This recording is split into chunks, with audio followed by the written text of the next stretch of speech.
Beef jerky is really rich in iron, zinc, B vitamins. It has fat soluble vitamins, even those really lean cut of meat. It has a little bit of that. You know, if it's grass-fed beef, which this is, it has omega-3s, it has conjugated linoleic acid, which is a healthy fat. So this is like a superfood and a snack all in one. So top round and bottom round are the best for making jerky. This is from my cow, and it is, I'm not sure. So it's just a lean roast that I'm going to cut up into small pieces for jerky. And you can use a top round or a bottom round. Those are generally considered to be the best ones. So I thawed it out and I let all the water drain out into the sink, and now I'm going to slice it up. Okay, so you always want to cut it with the grain. So just kind of find the grain here. It kind of looks like it's going that way, so I guess I will cut it like that. Okay, yeah, so you can see the grain is going this way, so you're supposed to cut it with the grain. So that looks pretty good. This one's a little thick, but you want to try to cut it as thin as you can. And some people put it in the freezer a little bit just to help them cut it, but this doesn't seem like it's going that bad. And then you make sure you get a really sharp knife also is very important. So see, I have these larger pieces. I'm just gonna slice this down the middle. So you want to get it as thin as you can. Not as thin as you can, but you want it to have a lot of surface area to dry up. So, you know, if you get it a little thinner, then it'll dry up better and get done faster. Okay, so just keep cutting it up till you have it all, just get it as thin as you can. And then if it gets too big, you can always just kind of slice it down like that, and then it'll be thinner. This is a good piece that I cut a minute ago. And you can make it in half. You can cut it in half too. And so you want to get it all put in here, and then it's ready to put the spices on it. Okay, so I have my meat here. It's about 2 pounds, maybe a little more, but it's close enough. Now I'm gonna add the seasonings to this bowl. So first I have 1 teaspoon of sea salt, and I'm gonna put 2 teaspoons of cumin.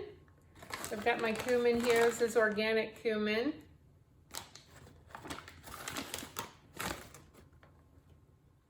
I think I'm gonna put a little more salt because this is a lot of meat. So you need to use about 1 teaspoon of salt for every pound of meat.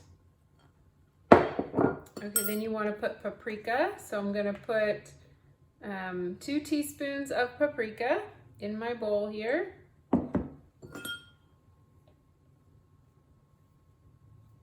And then I'm going to put 2 teaspoons of garlic powder.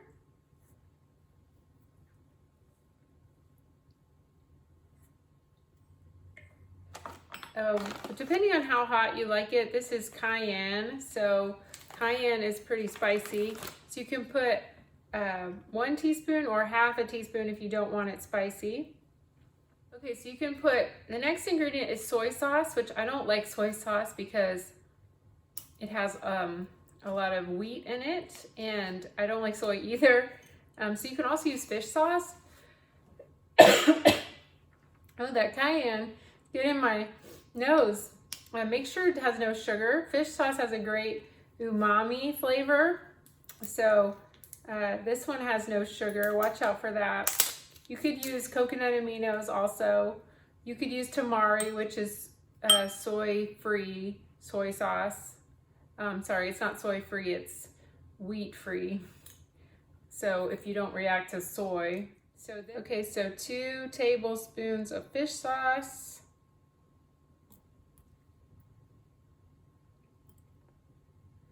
There you go. And then you want 2 tablespoons of apple cider vinegar. So this is just from the store. I got this at Aldi. This is organic So you want 2 tablespoons of vinegar. Vinegar is going to break down those tissues in the meat and make it more tender. You could always put a little more if you want. This is a lot of meat.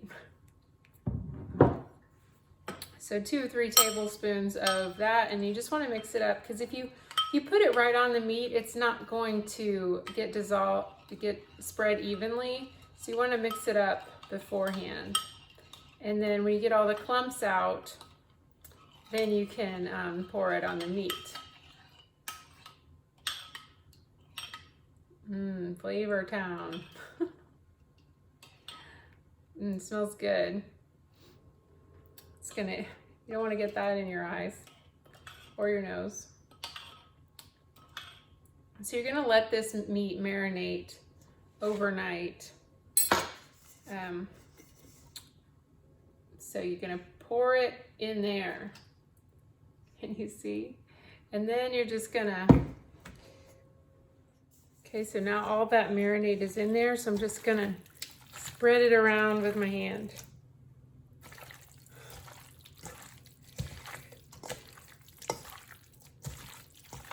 So it's all coated and mixed up.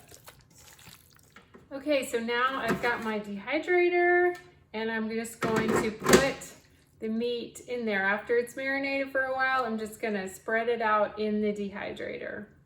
It's marinated overnight, and then you should be able to put it in the dehydrator. Okay, so you don't need a fancy dehydrator. This one was about $30 on Amazon, and I'll put the link below. You just want to spread out the meat all around, and see the trays come up so you can put it, so you really can fit a lot in here. You should be able to fit most of this in here in one go. So you want to make sure it's not on top of each other, and just, you know, you don't want it like overlapping like that. You want it spread it out so it's, you know, thin, and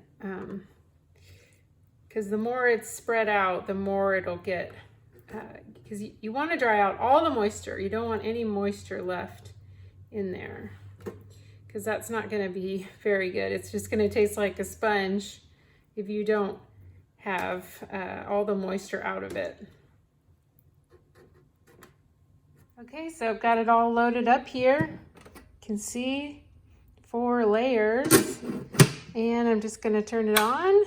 And you want to have it on the highest temperature. So that will probably take till tomorrow night, about 24 hours, I'd say, because it's a lot, and for it to get really dried out. So we'll check on it then. Here's all the ingredients I was talking about earlier. So you've got your garlic powder, paprika, apple cider vinegar, fish sauce. You could use soy sauce or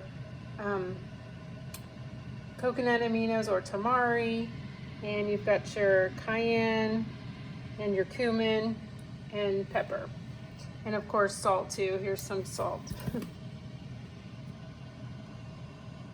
Okay guys, this has been going for about 16 hours. I just turned it off, and look how done it is.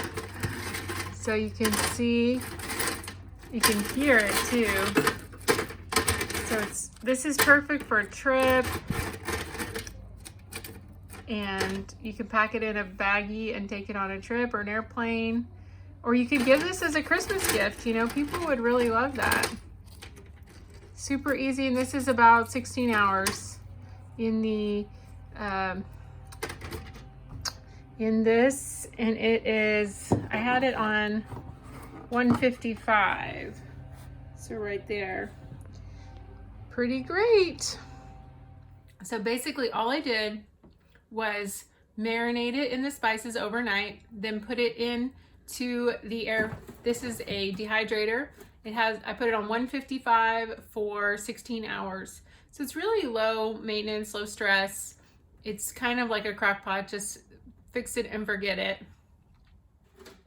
And as I was saying before, this is like a top round or a bottom round. It's a lean cut of roast. That's going to be your best bet with this kind of thing. And I love jerky because you can take it on trips. You can put it in the car or in the airplane, and it doesn't smell, or, and it's a very, very nutrient dense way to have something healthy while you travel over the holidays for sure. And like I was saying, you could even put this in little baggies and decorate it and give it away to friends. And that would be a great way to share your love of carnivore with other people. Another thing I found with jerky is that it kind of gives that snack fulfillment that if you're looking for a chip or other things that are salty, this will really satisfy that salt craving and that snack craving, and you won't go off the rails eating something that you really wish you hadn't eaten.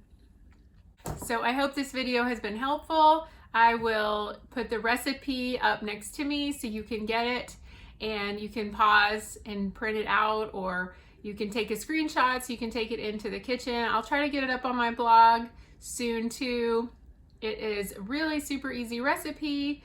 And so I hope you've enjoyed this video, and tell me what you want me to make next down in the comments, what kind of carnivore or keto recipe you want me to make next, and I will try to make it for you guys. I hope you have enjoyed this. Please subscribe, share with a friend, and ring the bell so you never miss one of my next videos. Thanks so much for watching. See you next time. Bye bye.